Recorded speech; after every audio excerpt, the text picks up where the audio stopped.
Caro Padre Cláudio, nosso pároco, Padre Ézio, Padre Lauro, nossos vigários, queridos irmãos e irmãs, vamos meditar um pouquinho a palavra de Deus desta noite. O Evangelho de hoje apresenta na boca de Jesus aquela que poderia ser a confissão de fé central do judaísmo. Ouve, ó Israel, Shema Israel. Tanto é que essa, para os judeus até hoje, é a oração principal do dia que começa e que encerra a jornada do povo judeu e que também nós, de alguma maneira, herdamos. Mas principalmente herdamos a fé que ela transmite. Shema Israel, ouve, ó Israel, significa que no início de todas as coisas não existe um silêncio absoluto, mas existe uma palavra. Não uma palavra de uma coisa, a palavra de alguém, de Deus.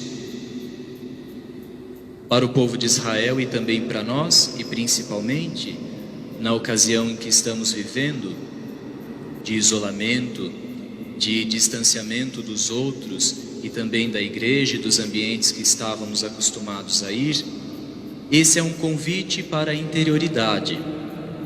Tanto é que os judeus, quando rezam o Shema, tampam os olhos, colocam-se para dentro, numa relação profunda de respeito e de intimidade com o Senhor, que lhes fala mais do que aos ouvidos, mas ao coração.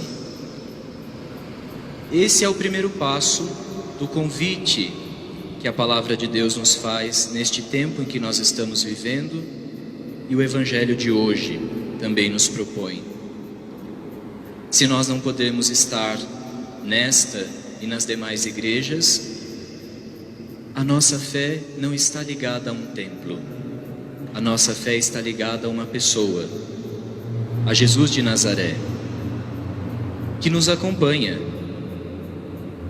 não nos lugares em que nós estamos, mas a nossa fé é pessoal. Nós acreditamos num Deus pessoal, porque nos acompanha interiormente.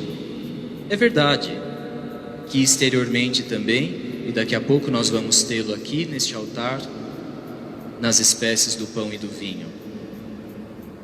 Mas esse é um segundo passo. O primeiro passo é nós nos colocarmos na relação íntima com o Senhor, quando Ele nos conhece e quando nós vamos o conhecendo, de passo a passo, na relação de intimidade, de confiança.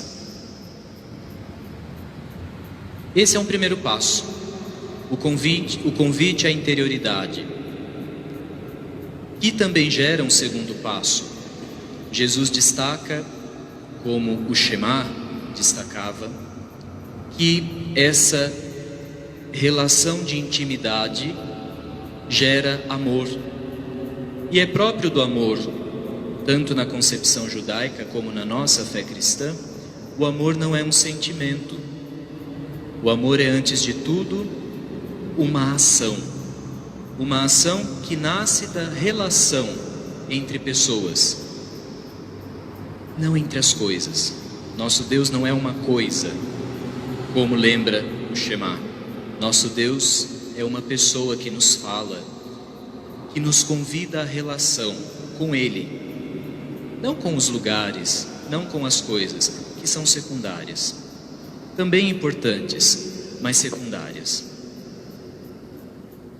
O amor, na sua raiz, significa negação da morte, amors, retirar da morte, levantar da morte, promover a vida. Mas então, Vinícius, em relação a Deus, como é que fica isso? Nós devemos amar a Deus, então nós vamos tirá-lo da morte? Não. Em relação a Deus, foi Ele quem nos tirou da morte, foi Ele quem nos levantou. Primeiro quando nos fez, e depois quando nos salvou. O mistério pascal que acabamos de celebrar nos fala muito disso. Ele nos levantou da morte, nos deu nova vida, nos deu esperança. Mas amar a Deus não basta quando para nele. A relação com Deus também pressupõe e supõe a relação com os outros. Em relação aos nossos irmãos e irmãs, amar também significa tirá-los da morte. E quantas situações de morte nós vemos agora. A morte tem se manifestado na solidão em que muitos dos nossos irmãos e irmãs têm sentido, por não poderem sair de casa, por não poderem se encontrar. Essa relação íntima com o Senhor nos deveria levar a eles. Quando nós os levantamos da morte, quando os amamos, ligando, seja por áudio, seja por vídeo, assegurando a nossa proximidade, ainda que virtual, que é a possível agora, assegurando a nossa oração. Essa é uma forma de retirar as pessoas dessa situação de morte que nós estamos vivendo. Quantos de nossos irmãos e irmãs, além da carência deste pão do altar, que todos nós, na sua grande maioria, temos sentido, a necessidade deste pão do altar, muitos dos nossos irmãos não têm nem mesmo o pão de casa, o pão de cada dia. Então, além do convite da interioridade, que não é intimismo, mas é alavanca para irmos ao encontro dos outros, queridos, não caiamos na tentação de querermos amar a Deus sobre todas as coisas, prescindindo, deixando de amar ao próximo como a nós mesmos. Talvez essa é uma tentação grande agora, de que se podemos, corremos às igrejas, corremos aos sacramentos, quantos muitos outros nossos irmãos não podem fazer. Talvez nós faríamos ressoar esse Shema que nós ouvimos na boca de Jesus hoje, tirando os nossos irmãos e irmãs dessas situações de morte, amando-os, levantando-os, colocando-os de pé.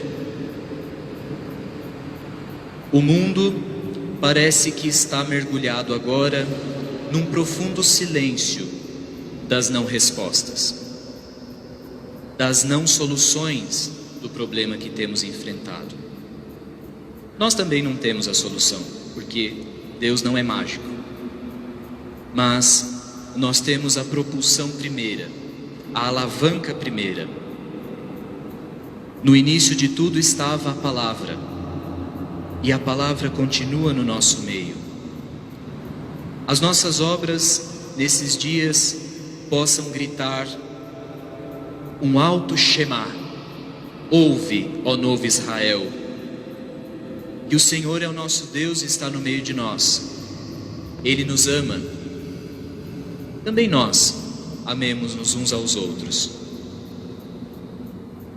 Esta é uma forma de responder ao mundo que o silêncio não é absoluto.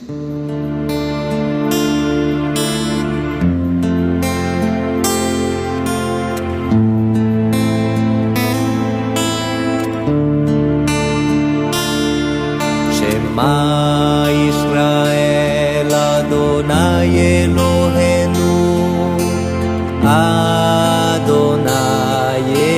Echad. Shema Israel Adonai Eloheinu Adonai Echad. Escuta, Israel, o Senhor é nosso Deus, é o Senhor. Escuta, Israel, o Senhor é nosso Deus,